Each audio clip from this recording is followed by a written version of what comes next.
Уважаемые друзья, Ladies and gentlemen, I am going to start the session. We apologize for the delay. It seems like schedules and starting on time is not our strongest point. We hate to interrupt people, and I am asking you to forgive me. I want to give everybody enough time to speak. And please be mindful of the time. There are several rules that I would like to suggest for this session. We have quite a lot of people from universities. We are not here to brag of our achievements. Please do not use this as an advertising venue. I don't want to interrupt representatives of leading universities who may want to do that. We also don't want to talk about sanctions per se. We are not here to talk about sanctions as a problem or as a policy. It has been a choice of some countries to impose sanctions, but we're here to talk about collaboration between universities. Let me tell you frankly, when we suggested this panel, we have had two objections. Some people said that our international participants may not want to talk about it, and our international colleagues were saying that there is no subject for discussion because culture and education are not covered by sanctions. Still, we decided to talk about it today. It isn't easy for me to ask you to talk on this subject, but please be as open as you can. We want to understand what is going on. We want to understand what possible ways out are out there for us. We hope to get your support. We feel support from our international colleagues from different countries. We have several delegations. We have a number of people from France. We have Mr. Emmanuel Trig here. We have a big delegation from Italy. And we are talking to these gentlemen about our cooperation. Thank you very much for taking our invitation. I want to say special thanks to our colleagues from Spain. Yesterday we had a Russian-French panel that addressed various issues associated with the learning system. We are going to talk about our collaboration with Spanish universities. I know that we have representatives of 4 universities at least. Some of them will be taking the floor. We appreciate what you're doing. We also would like to recognize our colleagues from Poland. We very much appreciate the contribution that was made by the diplomatic community in Moscow. We have 2 ambassadors, an ambassador of the Netherlands, thank you very much, sir, and we have the ambassador of Italy. Our relations go way back in time. We had a lot of projects that we did together. We have representatives of other embassies, Spain, Poland, several other countries. Please forgive me if I do not mention you. We appreciate that. Thank you very much for joining our panel, and I encourage you to be completely sincere. And now I am happy to give the floor to our panelists. On the panel, we have 2 gentlemen from Russia, Mr. Shvidkoy and Deputy Minister of Education, and Science, Grigory Trubnikov.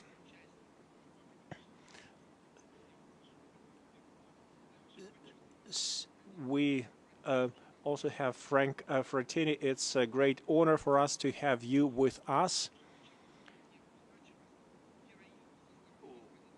Mr.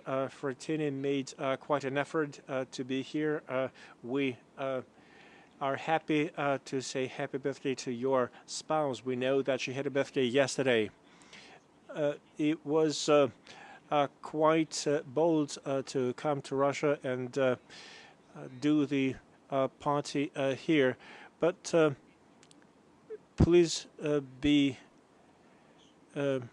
aware of our appreciation. So now I'm passing the floor to Mr. Shvidkoy, who is a special representative of the President of Russian Federation for International Cultural Cooperation. Over to you, Mr. Shvidkoy. Thank you.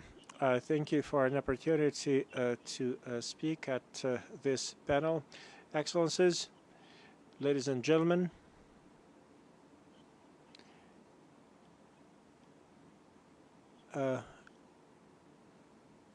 I am happy to have you in the audience. I believe that this session is highly important. There are certain areas where Russia and the rest of the world act together regardless of the political agenda. In early December, I think it was December the 3rd of last year, when I had a meeting with Commissioner Navracsics, the gentleman who covers the sphere of education, science, and culture. This is the domain that must be developed regardless of the political situation. This domain is quite universal. Culture and education go beyond Europe. We had several very important projects. We had the Year of Education in Russia and in Europe. This was a very good project that we did at the time that was quite turbulent. We have a lot of bilateral projects with our colleagues from Europe. Last year, at the end of the year,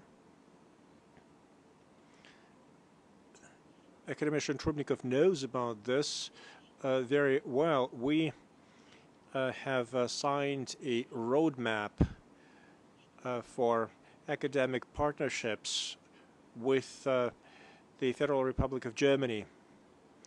Also in early December, two foreign ministers had a meeting in Milano, ministers from Russia and Germany, and they made an announcement of a new cooperative project.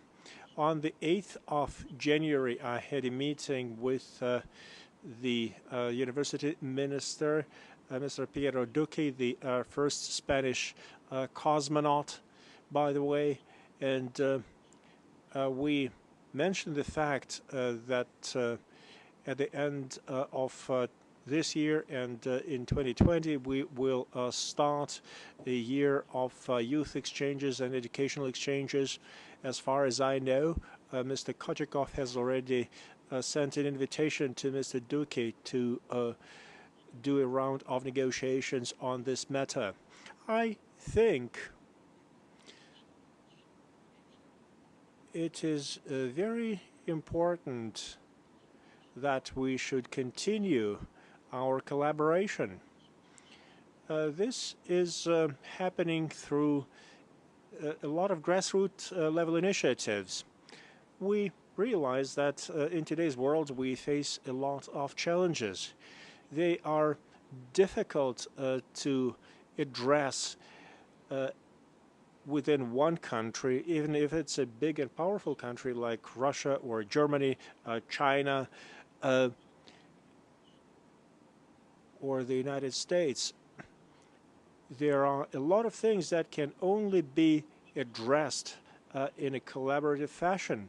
And it's not only a matter of cost, like in the case of space exploration. It's obvious that you cannot build a collider using the efforts of only one nation. It doesn't make any sense. Also, it is very important that we should review the outcomes of scientific experiments together. Our attitude is very simple. We are open. We are open for all kinds and forms of cooperation in the sphere of science and education. We have no prohibitions regarding any countries or learning organizations. At this forum, we are saying this once again. I'm very happy to see so many colleagues that I have a lot of respect for at this forum. We do a lot of work together, and I believe this session should also produce very good results. There are very many different sciences, but they are all good and useful. I just heard this joke.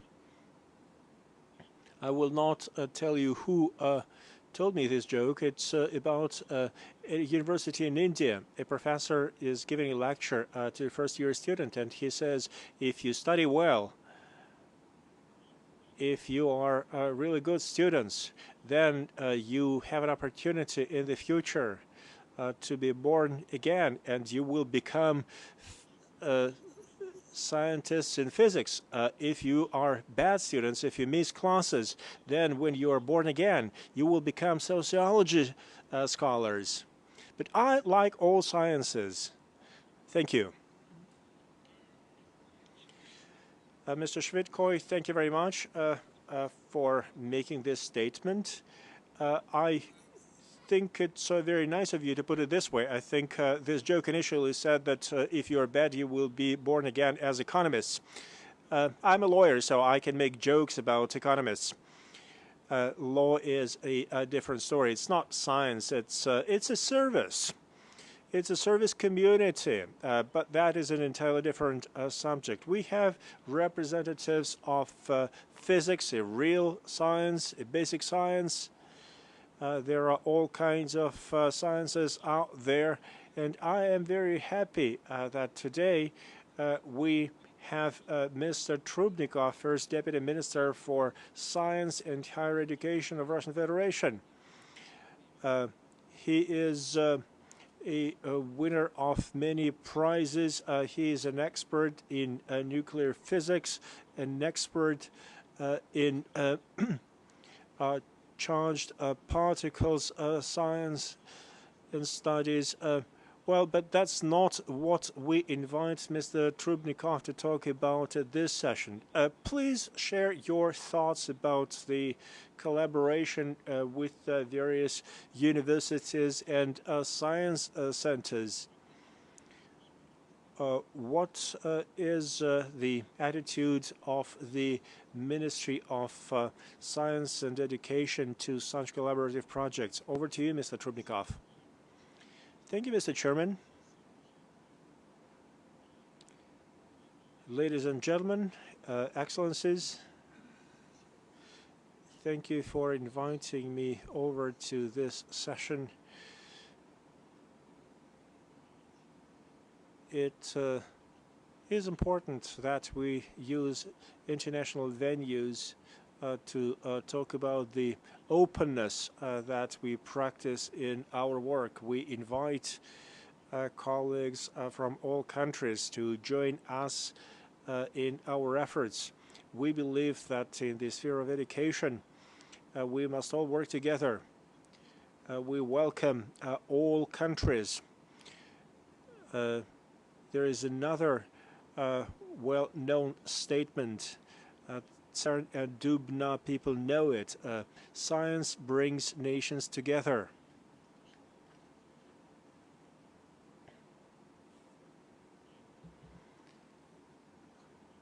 I can make a comment on the title of this session on political and economic limitations for collaboration in education and science. We don't have any limitations, and I don't see why we would have any. We believe that at this turbulent time in our dynamic world, we see so many different challenges, political and otherwise. There are not very many bridges that are never burned by politicians. And science and education as well as culture are just some of those bridges that always stay there forever. I look at the mass media and I see that despite the sanctions imposed by politicians, people still collaborate in the sphere of science and education. Intellectual potential is the future of all nations. Mr. Schvidkoy talked about big projects that no one country can do alone.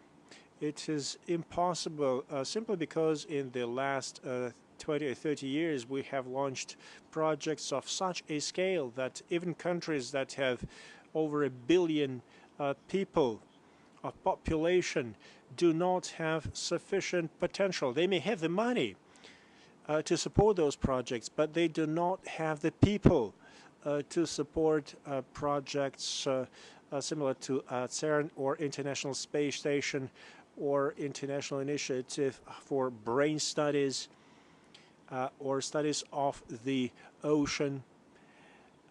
I would like to use this opportunity and show you a few charts. I will go through them very quickly. I want to use this venue to advertise our policy in the sphere of science and education. We invite our international colleagues for cooperation. We believe that it is very important and it is a big part of our international policy. The President of Russian Federation, well, I am a scientist, and I believe that in the last 2 or 3 years, many people at the highest level said that economic breakthroughs are impossible without a serious support offered to science and education. In May, the President of Russian Federation has announced several national projects. One of them is National Project Science, another is National Project Education. Our ministry is responsible for those. I would like to show you a few charts to illustrate our plans for the coming 4 to 6 years.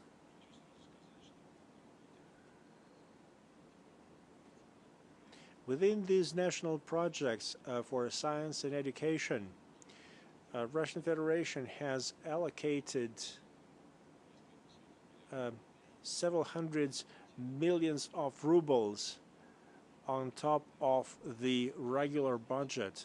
That funding is supposed to help to develop science and education. We want to make Russian jobs, scientific jobs, more attractive for international scholars and scientists. We want to build most advanced infrastructure. We want to create a network of unique facilities of mega science class.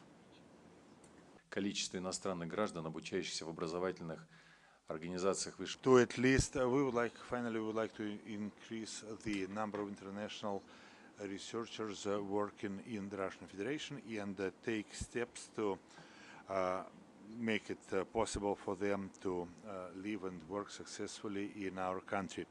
As far as the funding goes for the national projects and programs announced by the President, I'd like to point out here that we are going to monitor the implementation of those projects. We would like to define the place of our country and our institutions in various international ratings. We all understand that ratings are important. Our students vote with their feet, as they say, meaning that they choose by the sign, by the door sign, and by the place in international ratings.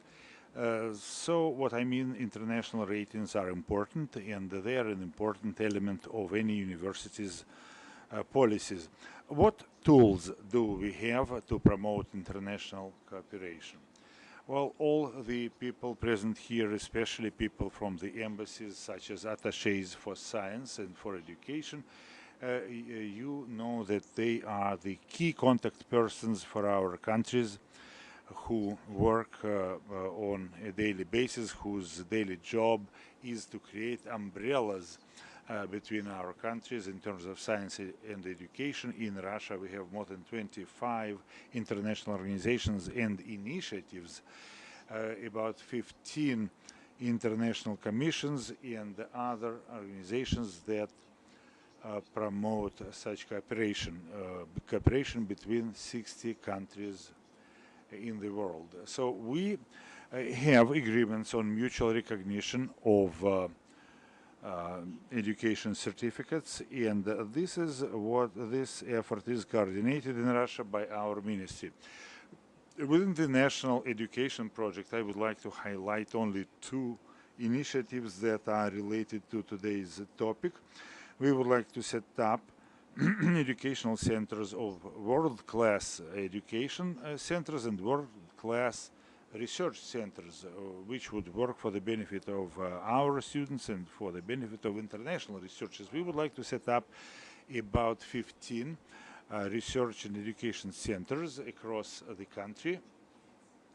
This would be an intellectual web that would cover our country. They will exist as associations or consortia of the leading universities and research institutions and large industrial enterprises brought together for the purpose of implementing the top priority research projects. Such research projects where these education and research centers would become the centers of excellence on an international level, so that the technologies developed there be adopted by the market. World-class centers of this kind, as was mentioned by Mikhail Shvedkoy and others. Well, of course, I'm closer to the hard sciences such as mathematics, physics, and chemistry, but in these sciences, it is our plan to set up about 15 world-class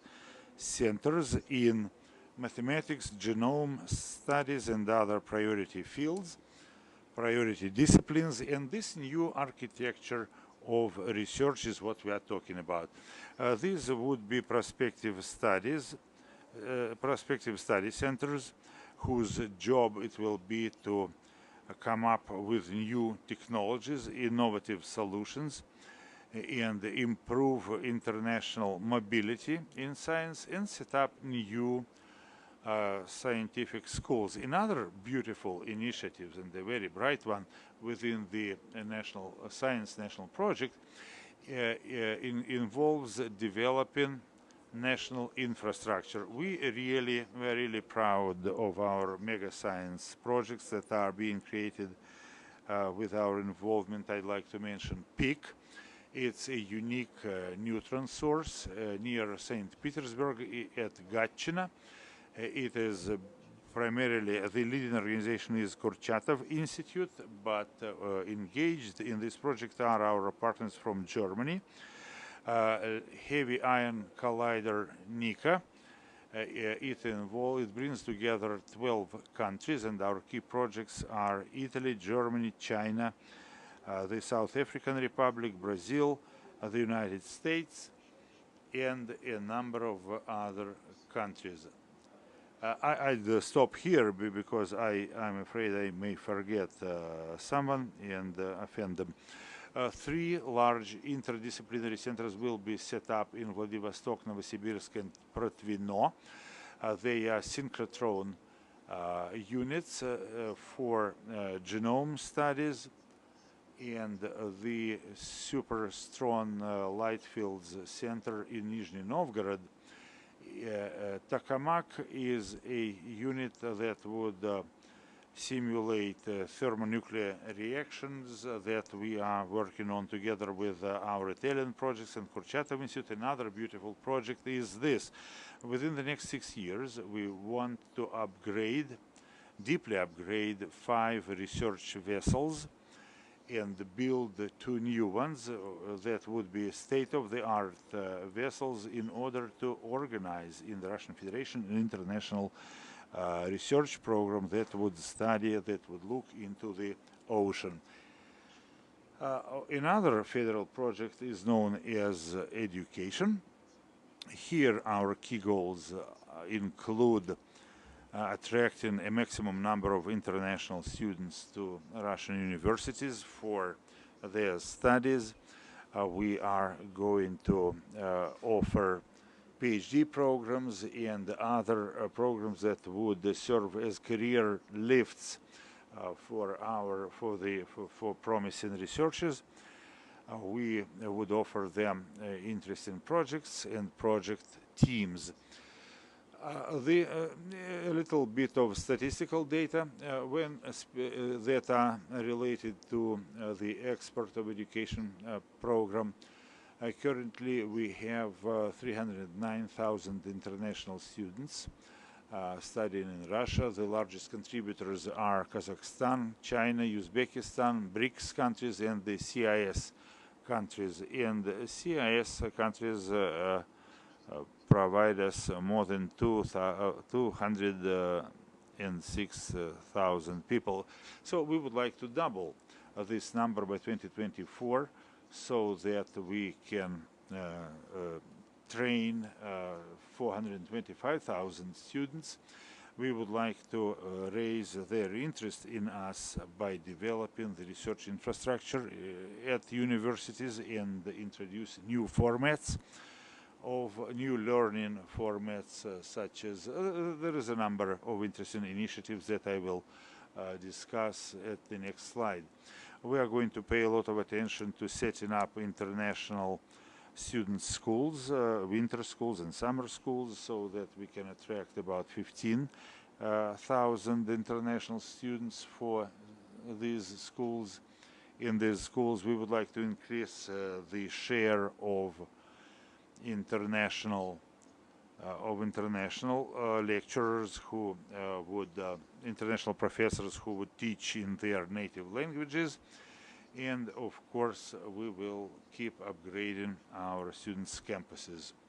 Another important thing that is really important in my view is recognition of international degrees, academic degrees. I believe that this would be really important. I think that the manifestation of the importance is that our candidate of science diplomas that were earned in the Russian Federation would be directly recognized in more than 100 countries of the world without any requalification requirements. And we are we have signed several hundred agreements with international universities on recognition of their diplomas and certificates here in Russia. We can be proud of our network universities in Russia and internationally. The Russian French university is a bright example. We have a BRICS university. We have the Shanghai Cooperation Organization University. We have branches of our largest schools that are part of international ratings, from the CIS ratings, Chinese ratings, and some European countries' ratings. And finally, one initiative that we are going to launch this year, we've been working on it very actively. we are going to set up a University of National Technological Initiative. This project is called on to satisfy the requirements of international scientific community. In Vladivostok, we conducted a module for more than 100 students.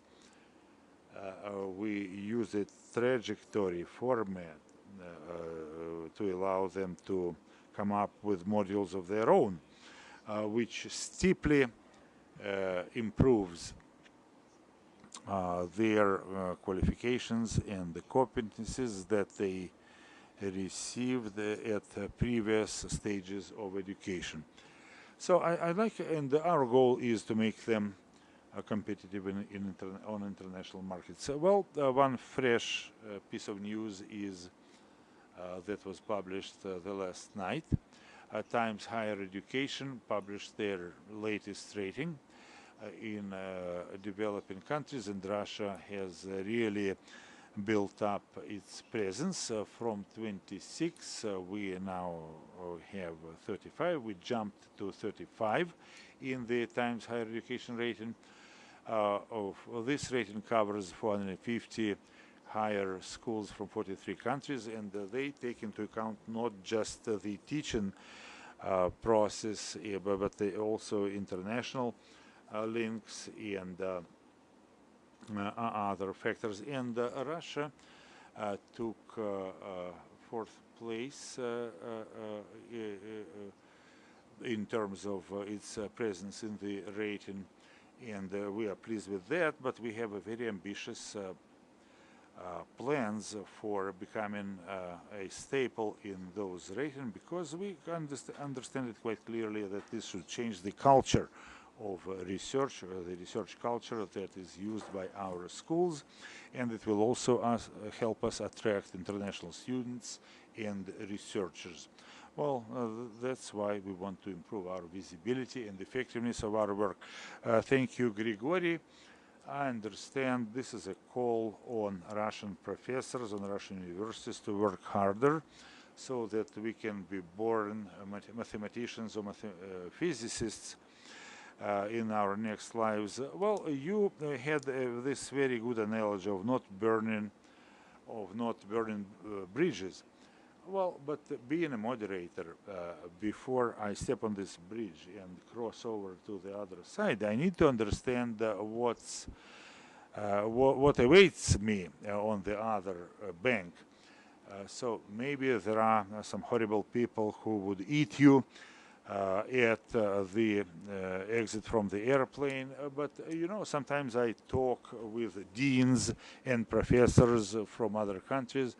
It appears to me that before they fly from their home cities coming here, they literally say farewell to their families and say the last goodbye.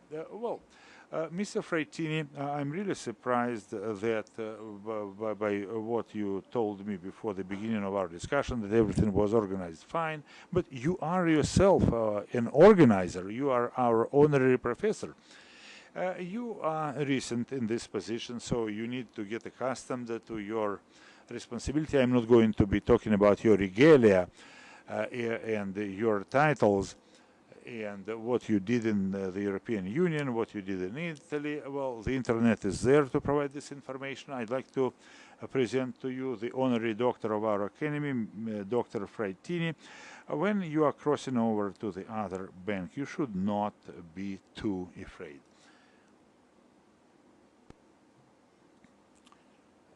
So thanks very much, dear Igor. Given my experience of Italian foreign minister and European commissioner, I will say a few words about how and why cultural diplomacy is so important for a country like Italy, as well as for a country like Russian Federation, to become one of the pillars of national foreign policy. Italy and Russia share cultural cooperation and exchanges for centuries. I would say since the Christian values started to spread around the world. And in that spirit, I begin with my personal experience. I will never forget when to celebrate the 300th anniversary of St. Petersburg, President Putin invited me at the time Foreign Minister of Italy and my Prime Minister Berlusconi at the time in 2003 to celebrate the new amazing restoration of the main buildings that Peter the Great had committed centuries before, to some famous Italian architects.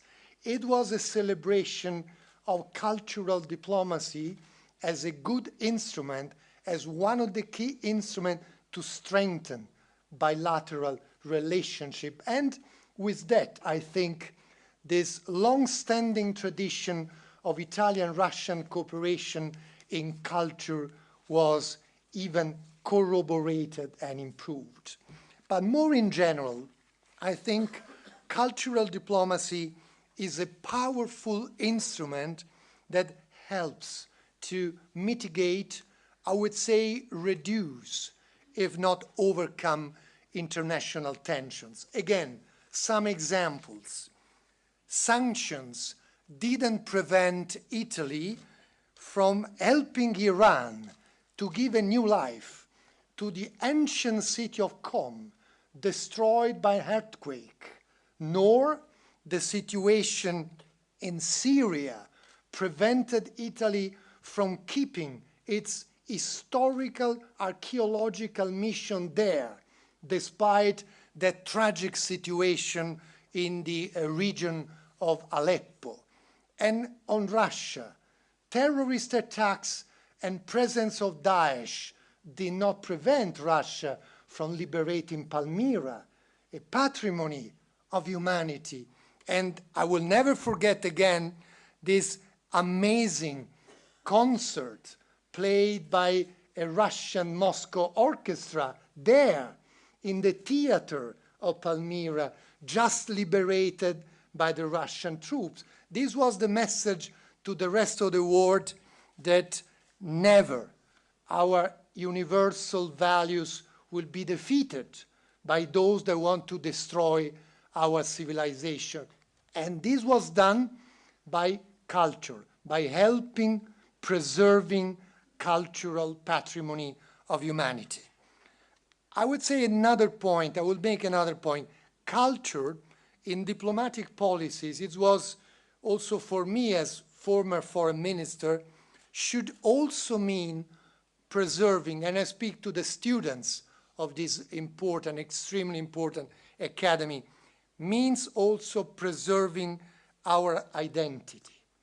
Culture as an instrument to keep alive our identity, our traditions, our civilization. And I mention another experience. Italy, as you know maybe, had to defend before the European Court of Human Rights its decision to keep a crucifix in every school's rooms in our country. Only Russia and other few countries supported Italy in such a fight. We won before the European Court of Human Rights, but we wanted to reaffirm this is our tradition. Nobody could overcome that tradition.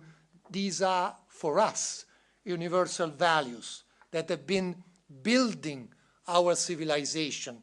It was also an instrument taken by me as foreign minister, but it was a highly political decision on how to defend through apparently a religious affair. It is not at all.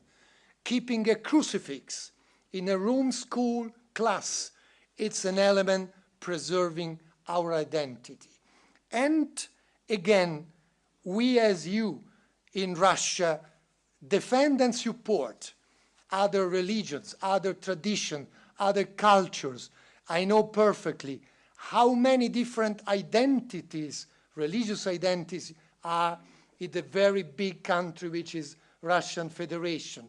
But it is done not at the expenses of our identity, of our tradition. This is a point of balance that has to be kept always through cultural diplomacy, cultural initiatives. And this is why, in practical terms, my country, Italy, is still now, today, defending and protecting through our soldier Orthodox monasteries in the northern Kosovo, in some small enclaves where they feel, I would say, threatened. And this is why we decided to keep funding and support to the Christian communities in the broader Middle East, in Iraq, in the enclaves of Nineveh, despite the crisis, in East Jerusalem, in Palestine, as well as in Syria. All those initiatives are not initiatives for the sake of religious behaviors. They are to use cultural diplomacy to send a message. There are some universal values that have to be kept. If in the broader Middle East, Christians and communities of Christians will one day disappear, the broader Middle East will be very much poorer than today. This is why we play diplomacy. We play on foreign policy by sending these messages. The final message is that cultural diplomacy is also a diplomacy of firmness and strength against those who, by destroying millenary pieces of art or archaeology, or killing by using in a blasphemic way the name of God, would lie to destroy our civilization. And we see always, I have to say, Russia with us and with other countries to reaffirm this principle. Tolerance, mutual understanding, but never giving up our history, our culture, our tradition in favor of those that want to destroy all what has been created by artists, by scientists, by academists, and so on and so forth during the centuries and centuries. And so we are very proud of respecting our respective cultural heritages, and we are very proud to be able to cooperate. And if these are some ideas that are behind the idea of Italian cultural diplomacy, I have to say this is proving that there is much more uniting us than what is dividing us. And this is said in a moment where we are concerned about lack of dialogue, mutual mistrust. Let's talk about cultural diplomacy. Let's talk about culture. There is a rich opportunity to stay in touch and in dialogue. But to do all of what I said, we need you. We need professors. We need exchanges between universities. We need students. I've been considered always students, university, academic networks as the real ambassadors to promote and to defend all those values I'm talking about. Thank you very much.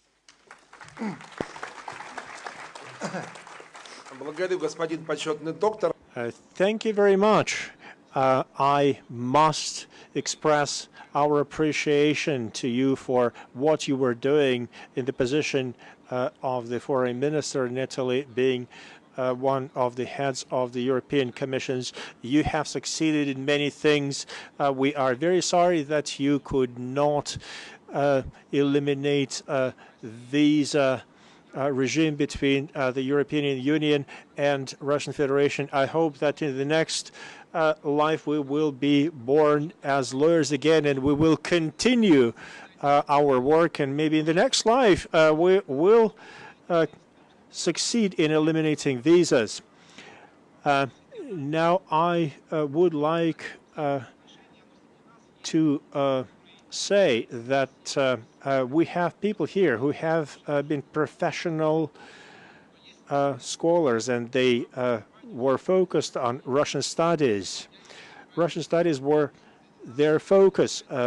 If I have been given the right information, we have Mrs. Renee Jones-Boss, the ambassador of the Netherlands in Russian Federation.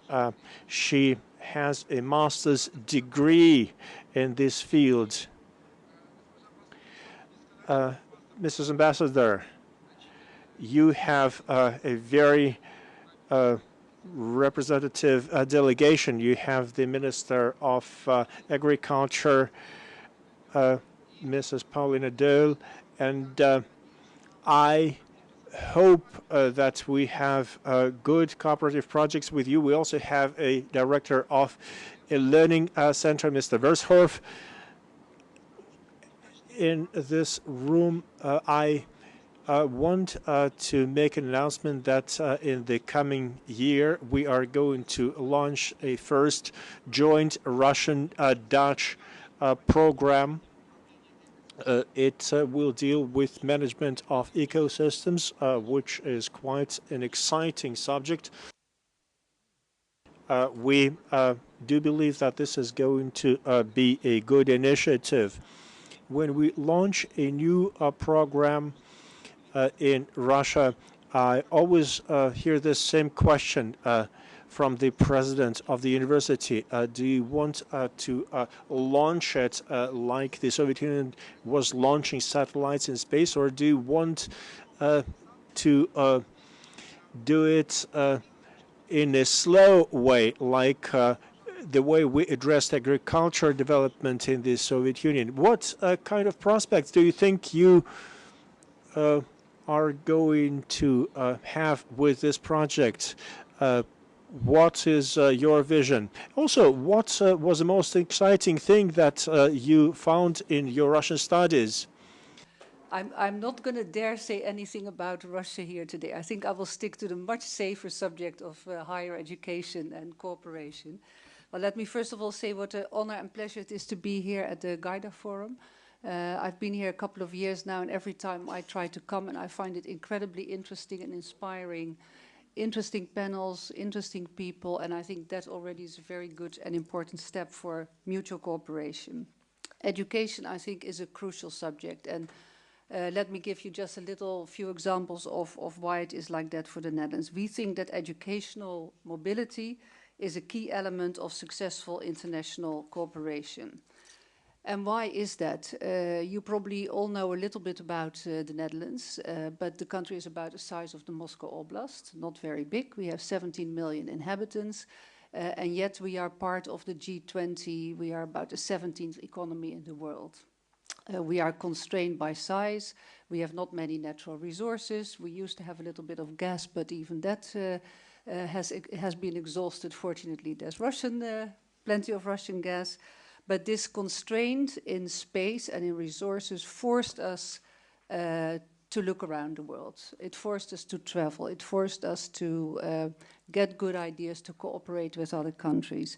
You mentioned agriculture in Soviet times, Mr. Chair, but I think through that international cooperation, the Netherlands managed to become the second agricultural exporter in the world from that very small piece of land. And the only way you can do that is by international cooperation and scientific cooperation. A few things about the Netherlands and Russia. Italy, I think, indeed built all the beautiful things here in Russia. But Tsar Peter the Great was also in the Netherlands. I think, in fact, he was maybe one of the first examples of useful international student exchange. He came for about 3 months to the Netherlands, where he learned the art of shipbuilding, and all the technical stuff that was done in St. Petersburg came from the Netherlands. All the beauty came from Italy, and also that's a very good form of cooperation. I think in other areas, if you look at maps, if you look at trade, if you look at traveling, for many centuries we have worked together. So I think the basis is that, and that basis is very important, close historical, cultural, and academic relations between our countries. The title of this session is International Education Cooperation in the Face of Economic and Political Constraints. And I think we do have those economic and political constraints. Sanctions are there. There are differences of opinion between the European Union and Russia over Ukraine, over Crimea. We have a very painful subject of the MH17. But it doesn't mean that we don't strongly believe we need to carry on cooperation and we need to carry on dialogue. And I totally agree with Mr. Frattini that the best way to do that is culture, it's science, it's education, it's cooperation. And I think it was Mr. Piotrowski from the Hermitage who says culture is the last bridge that should be burned down. But I think education is possibly the second last or the same bridge that shouldn't be burned down either. So that is why we as an embassy, despite the often difficult political relation, we invest in education and in culture and in cooperation. And how do we do that? Well, first of all, I think, let me go to some of the practical things we do. We have, as you already mentioned, the Netherlands Education Support Office, Jerke Verschoor. There are now more Russian students than ever before studying in the Netherlands. We have about 1,200, 1,300 students from Russia in the Netherlands. And these people come back and they bring knowledge and expertise back to Russia. They're a very good bridge for cooperation as well. We have an active alumni network where we benefit from people who work in all kind of different places in Russian society now. And I think they bring back useful knowledge and experience from the Netherlands. So if anybody wants more information, Jerke, you already mentioned him, the guy with the orange tie. We also work very closely with universities. We have a few regions that we're particularly actively involved with. Tomsk is a region where there are 6 excellent universities, and universities in the Netherlands have practical cooperation, exchange of researchers, exchange of students, double degree programs, and that form of close academic cooperation. We also have research institutes that work together, and very importantly, we believe in the importance of bringing together university, science, the business community, and students, because business and universities can benefit a lot from each other. Not only students who can have practical experience through internships, but also businesses that can make clear what they want. They can stimulate certain research. It's not the only way. Pure research remains very important as well. But we have developed in the Netherlands the golden triangle between business, government, and universities. So you develop things that are beneficial to society and that have quick results. Quick, like the example of agriculture in the Soviet times that you mentioned. I think it has brought us in the Netherlands a lot of benefit to internationalize higher education. We were one of the first countries that made English an obligatory language for all students. And I think we were one of the first countries that did all the courses at universities, BA, bachelor, master courses, and PhD work in the English language as well as in the Dutch language. And there was some debate about that because we are proud of our language and of our identity. We don't want to lose the Dutch language, but if you have English as a lingua franca, I think it's easier for students to come and study, and it's also easier when they come back to bring that knowledge. And it has brought us, as I said, the benefit of ideas, good brains from all around the world that help develop our society, our humanities, and our sciences.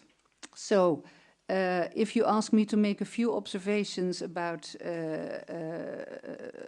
suggestions for further joint work for all of us, I think first of all the English language. We often notice that with exchange programs, students coming from here to the Netherlands or people coming from the Netherlands here, the language is a real issue.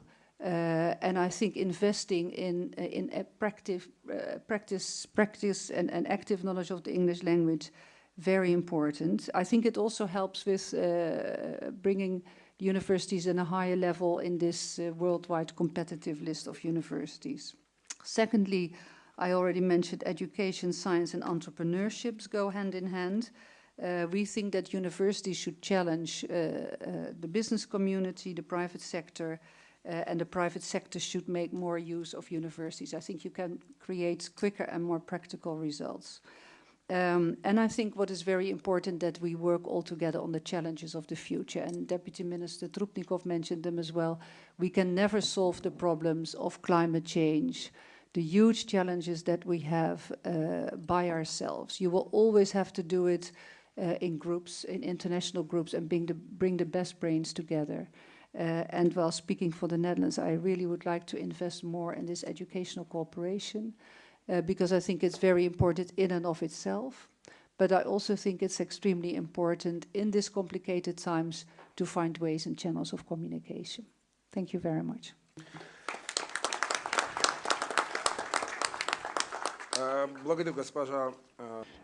Thank you very much, Mrs. Ambassador. It's not Russia's fault that we have natural gas, and the Netherlands is not to be blamed for having one of the biggest companies out there, Dutch Shell.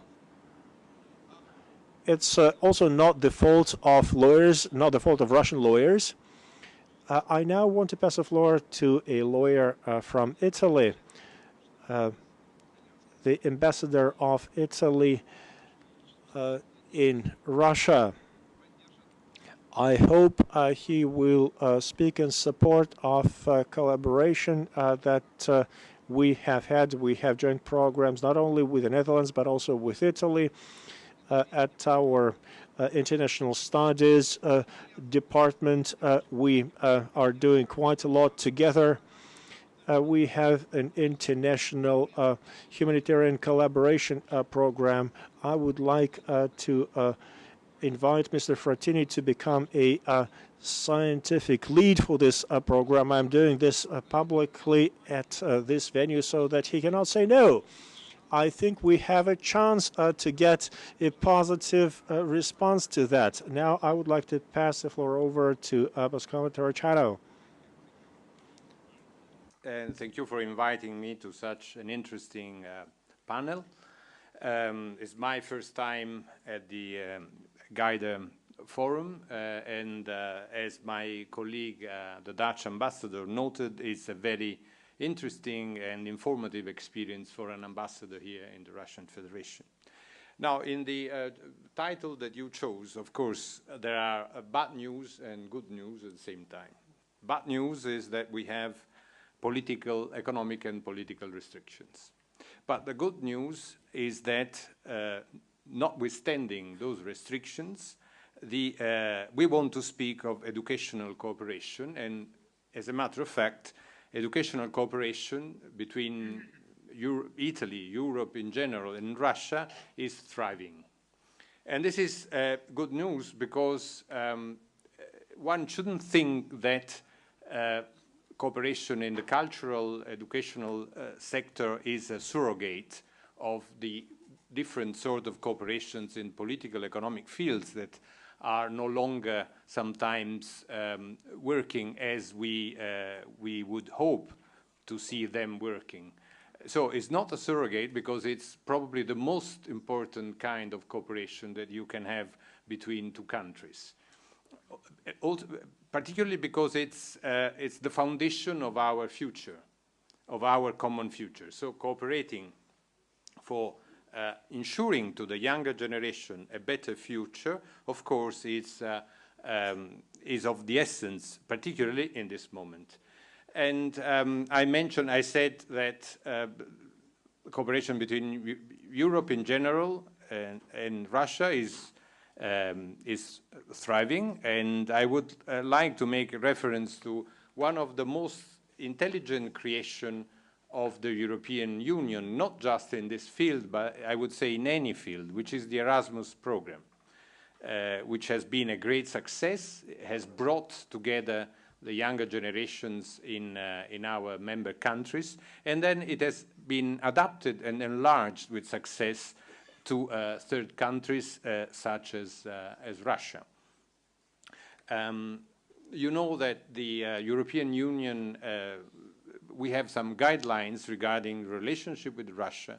And one of these, the principles that we adopted is that we want to foster the growth of the Russian civil society and to increase people-to-people contact. So the Erasmus Plus is, I think, the best possible example of this compromise that the European Union has adopted. And in fact, I would like to give just a few figures to give you the idea of the scale of this project. During the 2015-2017 period, the EU increased the budget for cooperation with Russia in the framework of Erasmus Plus to almost 80 million euros. From 15 to 17, student mobility from the EU to Russia encompassed 1,100 units, and 636 students moved from Russia to the European Union. In the same time frame, more than 700 lecturers and staff moved from the European Union to Russia, and vice versa. More than 1,000 went from Russia to the European Union. Even better in 2018, when the numbers almost doubled, roughly 600 Russian students to the EU and 1,200 to Russia from the EU, and around 1,100 lecturers in both ways. We also have another program, which is the Jean Monnet, the program for promoting excellence in teaching and researching. And in the last 3 years, around 90 projects have been awarded to Russian academic institutions. So in spite of what one could think, we are, I think, preparing the future in the most, in the cleverest way, because we are approaching our students, our academicians, our research centers. Now, a few words, if you allow me, regarding the cooperation more particularly with Italy. Also here we have a very positive trend. Italian and Russian universities and research centers signed over 600 agreements in the last 25 years, making the Russian Federation the 7th partner country for Italy in the ranking of academic cooperation. And furthermore, between 2014 and 2018, Italy issued around 11,000 study visas in the Russian Federation, the majority of them for long staying, for over 3 months. These figures prove the strength of our academic links and the good work carried out by our partners here in Russia, starting from RANEPA, of course.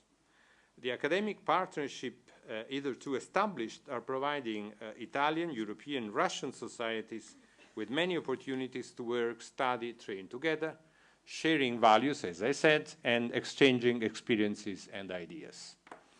Of course, we can do much more, and I think that we will do much more. For instance, the number of Erasmus students to and from Russia might and should further increase. And at the same time, the existing agreements between Italian and Russian university, as I said, over 600, might be updated, enhanced, or extended. For such a reason, I am particularly delighted for the signing today of the Memorandum of Understanding between RANEPA and LUIS, la Libera Università Internazionale degli Studi Sociali of Rome, and I'm honored to have his rector sitting beside me. This agreement will foster the further exchange of students and lecturers and also set the stage for a possible joint master. And so I said at the beginning, we need today to work thinking of our common future, because in the future we aim at removing those limits, those constraints we are suffering today. And with a view to the results of education in the long run, I would like to close my intervention, my remarks, with a nice quote. Unfortunately, it's not by myself. It's by an American journalist, Sidney Harris. of the last century, he said the whole purpose of education is to turn mirrors into windows. And I do hope that with these efforts we will really manage not only to prevent burning of the last bridge, but also to have new windows to our common future. Thank you. Благодарю, господин посол, и за...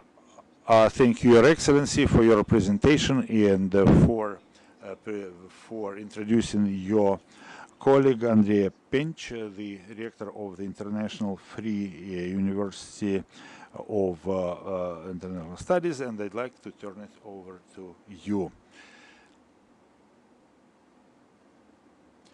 Mr. Andrea Pench. Honored to be here, honored to be been invited to the Gaidar Forum. I must offer an apology to everybody. I lost my voice, but this was not due to Сегодня уже намного лучше. was not due to It's much better today. the Russian cold weather, but I lost it in Italy, so I brought it back from Rome. Российские юристы здесь не виноваты. Russian lawyers will accept no blame for that. Honored to be here, and I'm going to be focusing my speech on 3 points, and these points do echo and do rely upon some of the arguments that I've been hearing in some sessions that I've had the pleasure to attend, and even today, in this afternoon session, there are quite a few arguments that go back to what I'm going to say. So my first point has to do with the model that universities of the future should embrace in order to address the challenge of the present and, of course, of the future. And I do think that we need to move towards a model, or the model of the so-called engaged university. Engaged universities are those who interact and involve actively real-world actors to address real-world problems, the so-called grand challenges. Engaged university are those that go beyond the traditional categories of theoretical knowledge and applied knowledge. Engaged university are those who are characterized by a new mode of producing knowledge, that is to say, to be focused on problems, real problems, and involve experts from the real world, being them managers, professionals, of course, scientists, to frame the problem, design the research, and therefore disseminate the results at the same time. So engaged university, they go beyond and they try to, if you wish, to troubleshoot the real, one of the worst failure we've been experiencing in the last few years, which is the so-called knowledge transfer process, because we've always thought that we could develop something in theory and then with a number of steps to bring it to practice. And there's no time to do that. We need to use this different model to address real world problems, to make sure that university can actually contribute to society, in fact, to inspire a better society. As you know, all national governments are discussing which is the contribution of university now, which is the impact. And I do think that by embracing this model, we can do better together. Let me move to the second point, which has a lot to do with the title of this session, which is International Cooperation in Education. I think we should do more than that, because we should try to value more the multicultural experience which is built in this international cooperation across universities. And the reason why I'm saying that is because we do need individuals who are able, who have an open-mind attitude to encounter, meet, understand other cultures and learn from them. The reason why I'm saying that is because we should go beyond the concept of cultural integration. We should make sure that every single culture, as Mr. Frattini was saying, is maintained and kept, but at the same time, we need to make sure that the future generation will be able to accept other culture and learn from them and enrich themselves and the others. In other words, what I'm trying to say, I think we need to go back to the concept of cosmopolitan and cosmopolitanism by understanding it not as cosmopolitan as the people who are citizens of the world but with no roots. I'm saying that cosmopolitans must be rooted in one culture, of course, but at the same time must be able to learn and understand the specificities of other culture without stifling them. And this is key, and this should be the basis for international cooperation in education. And let me move to the third point, which is more focused on skills, which is the major task and role of a university like the one I have the honor to lead. I think we should be convinced that we do not longer live in the world of the timeless knowledge. So it's very difficult to say this is going to be the future skill that every single professional will have to learn. So I rather focus on three areas which I think are cross-cutting. Cross-cutting means cutting across all single disciplines and departments or faculties. The first has to do with digital literacy. We got to come to terms that digitalization is a pervasive phenomenon. Every single individual, every single professional must be digitally skilled to be able to exploit better the potential offered by digital technologies. This does not mean that we need more engineers or more data scientists. I'm only saying that the digital culture must be part and parcel of each and every profession. The second point, the second area has to do with the concept of interdisciplinarity. That is to say, early on I mentioned that university should involve other actors to address grand challenges. No, these grand challenges are very much complex problems that do need interdisciplinary skills to develop solutions. So no single discipline is able to address such problems. And in order to develop these interdisciplinary solutions, we do need individuals who are able to bring an understanding, of course, of a single discipline, but at the same time, they are able to converse with the same languages of other experts coming from other disciplines. So I'm not saying that we are going to go, or we are supposed to go in the opposite direction of specializations, but I'm saying that we need, and I'm saying it with an oxymoron, specialized generalist. That is to say, again, someone who is specialized in a discipline but is able to interact and value the contribution of other experts to solve real-world problems. Let me wind up with the last area, which I think every single university and program should focus upon. And this is the area which sometimes is labeled as soft skills. I do think that as opposed to soft skills, we should consider the label of human skills.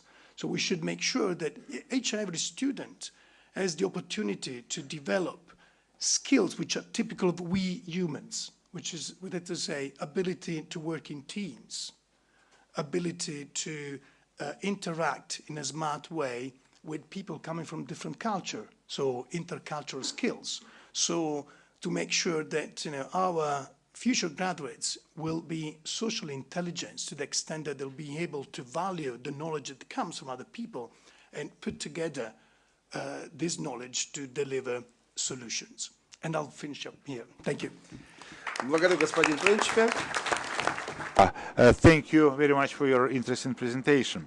Well, as I mentioned that discussing sanctions, restrictions, and other unpleasant things without hearing up the Germans would be uninteresting. Therefore, I'm going to turn it over to a German representative in our community.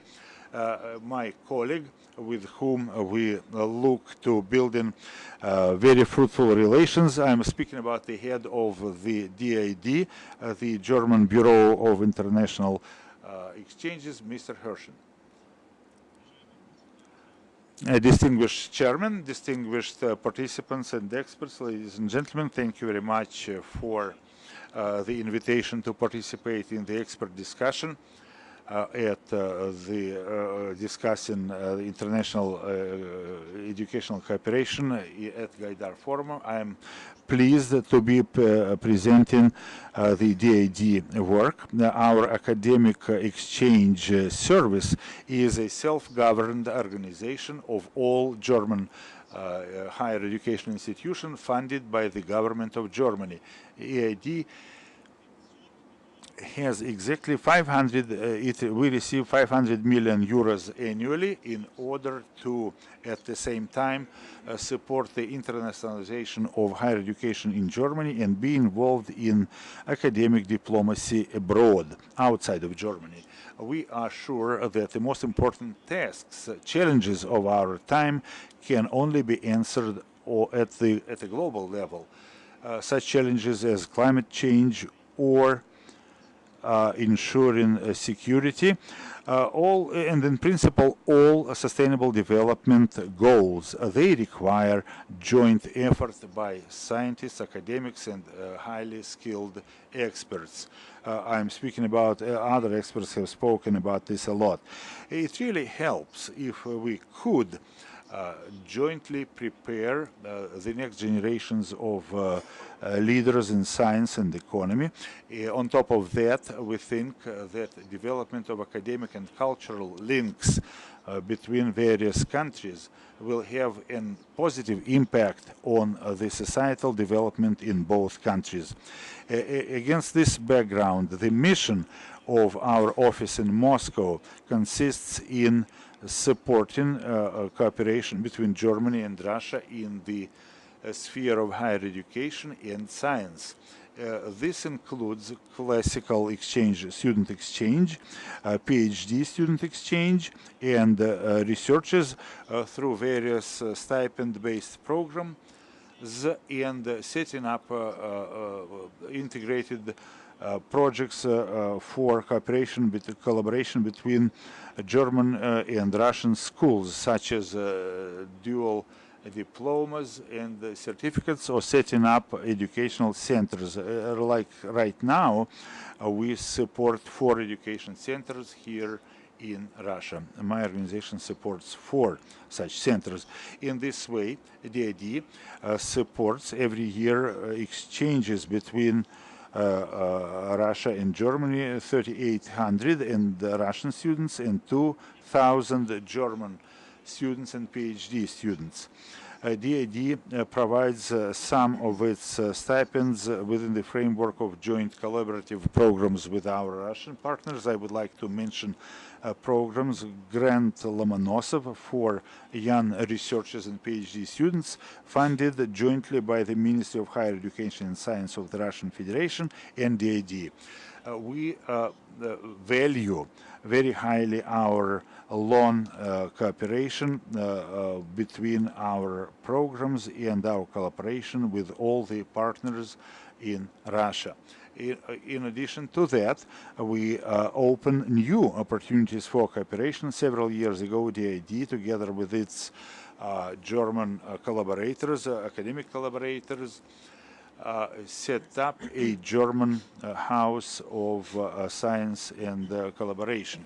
It's an initiative that represents German science and innovation in Russia. This organization is to serve as a platform for establishing contacts between German and Russian universities, research organizations, and high-tech industries. DVH conducted 18 events that aimed to improve research in mining, in supporting research startups, setting up partnerships, energy, the energy sector, chemistry, ecology, and of course digitization. We hope that this work will help set up innovative collaboration with the Russian researchers and research organizations. Because of that, we believe that it to be a very positive signal that on the 10th of December of the last year, our academic leaders from Russia and Germany, they signed a roadmap for cooperation in educational cooperation in science and innovation. Both sides agreed to strengthen and develop their interactions in all areas of higher education and science. And to this end, we plan to actively participate in Russian-German year of scientific and educational partnerships that was launched on the 6th of December 2018. Thank you very much for your attention. Thank you very much, Mr. Hirschen. I have already said that we have a big Spanish delegation with us, and I say thank you to Mr. Ambassador. We also have the Deputy for Education, Mr. Guerrero Velpanao, representatives from various regions. The Spanish delegation has suggested that we give the floor to Mrs. Matilde Pilar Sanchez Fernandez. Over to you. I would like first to thank RANEPA for the kind invitation. It's an honor for me to be here. It's my second time in Moscow. First time it was summer, and I have realized it's not the same thing. So just some general ideas about how internationalization is working right now in Spain. I was going through the Russian strategy for internationalization of higher education that is devoted to be between years 2013 and 2020, and Spain similarly has an international strategy of education which is going to go similarly in the same period. So both Russia and Spain has very similar objectives in terms of how universities should be behaving in an international level. We are talking about joint degrees, mobility of students, collaboration and research. And I would like to give some general ideas on what are the specific work that universities should be doing for internationalization of their universities, and also give some ideas on what's going to be done or what's been done in my university, which is one small university in Madrid. So one of the keys of the internationalization strategy in Spain is first, and I think that's very, very important, is to establish or determine the legal framework that is going to be supporting all these activities. We all know that it's very difficult to do joint degrees, to do mobility and many other things, unless there is official support from the regional governments, from the local governments, and from the national governments in this term. Then the rest of the activities that are being suggested in the internationalization strategies of the university, of course, is to increase the attractiveness of the Spanish universities, similarly to what is being thought also in the Russian universities. Competitiveness, and very, very important to open new relationships. And this includes many areas, in not only Latin American, which would be probably the most typical area to work with, but this also includes, for example, Russia through the BRICS community. So some specific activities in the internationalization strategy of Spanish university include to make sure that the quality of the Spanish universities is going to be recognized internationally, and this means that that we are going to be working very hard on accreditations. So we all know about different accreditation systems in Europe, in other countries, and Spain is very much supportive on that and thinking of that. Another very, very important thing is in the internationalization of the programs is to provide the students, and given that we are in a global world, that's something mandatory, to provide the students with what's already been mentioned, the horizontal skills, right? So students need to be able to live in a global world, and that's one of the aims also in Spain. And Spanish strategy do have some key performance indicators.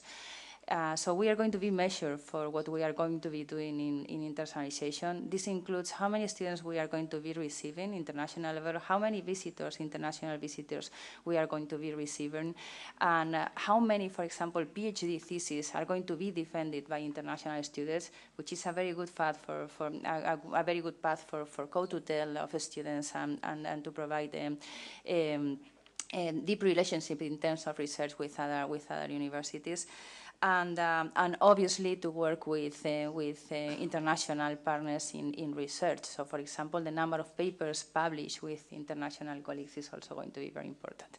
So in Carlos III, which is the university I work, we have been working in two topics, mainly to attract international talent and also to internationalize our curriculum. The attraction of international talent, we have different chairs of excellence for international visitors and different programs to have international visitors for 6 months, and on another stage it could be up to 3 years.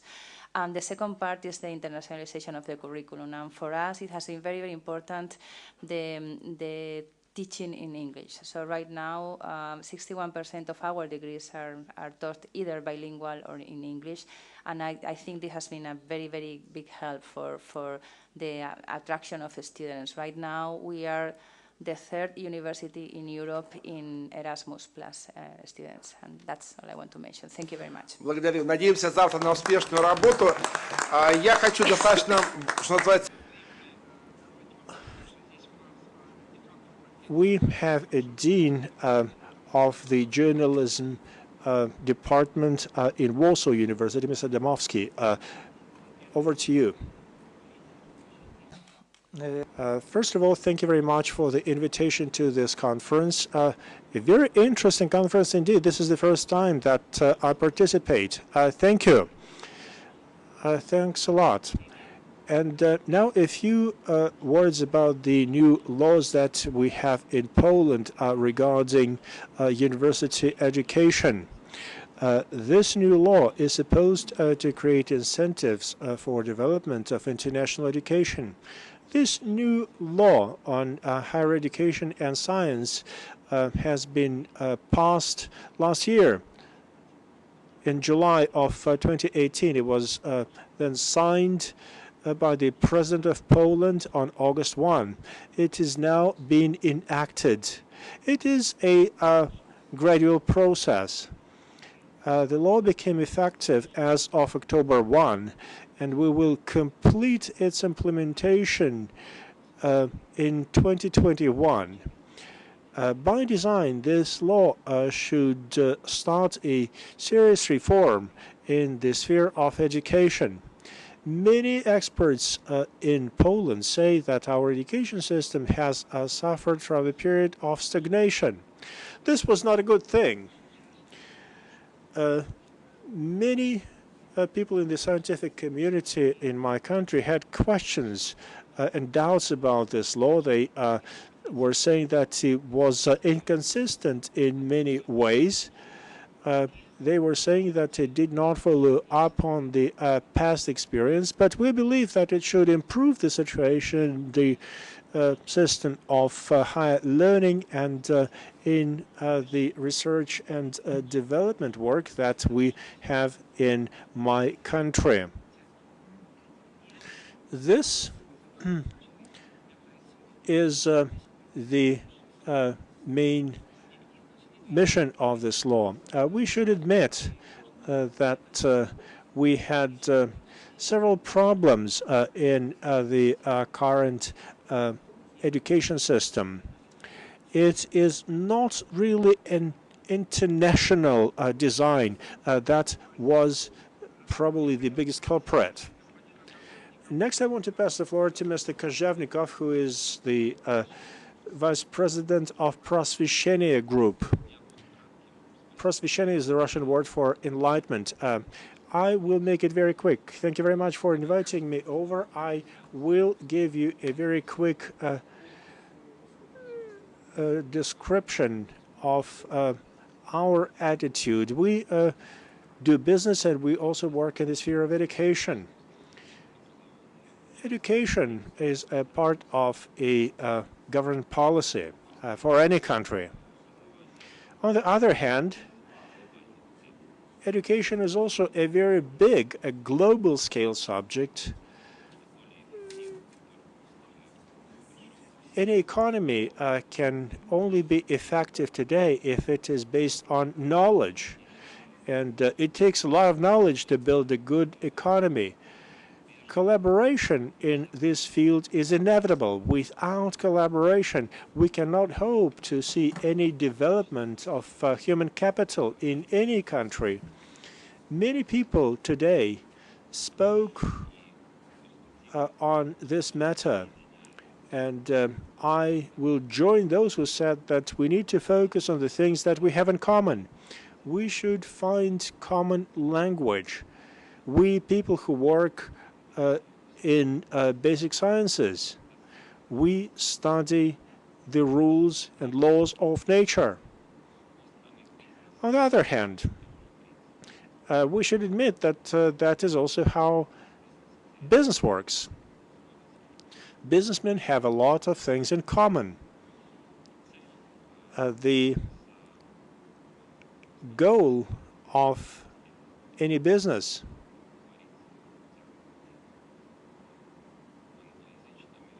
is to create value. We create new value. That is the most important thing for any business. And learning system creates human capital that helps to create new value, that helps to develop business. Without talent, without human resources, no growth is possible. Naturally, those countries that create a better environment for learning make faster progress. We do a lot of business with international partners. We are very focused on foreign language studies. We understand how important it is to support easy communication. We do quite a lot of things with UNESCO. One of our employees has graduated from an Antwerp university this year, which is also quite helpful for us to generally understand what is going on. And now we pass the floor to the final panelist. We do not have any time left practically, and we apologize to the next panelists who are also going to be running late. Thank you very much to everyone. Thank you for the statements that you made, because it helps us to get closer together. Science, education, and culture are our great heritage. And Mr. Foreign Minister of Italy has rightly stated that we have to protect our identity. International cooperation should be open, and we should do things together in a pragmatic way. We want to do things together, but we want to stay unique. We want to retain our national identities. We want to retain our national linguistic, religious, cultural, humanitarian traditions. And we want to get richer through collaboration with the open international community. That is the main bridge. That is the main thing that we may hope to achieve. I'm sure that people that we have in this room share this vision. I believe that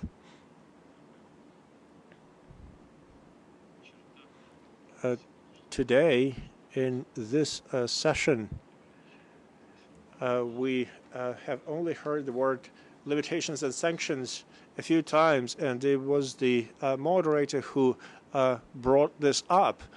He invited people to address this, but nobody wanted to talk about it because this is really not something on our agenda. Thank you.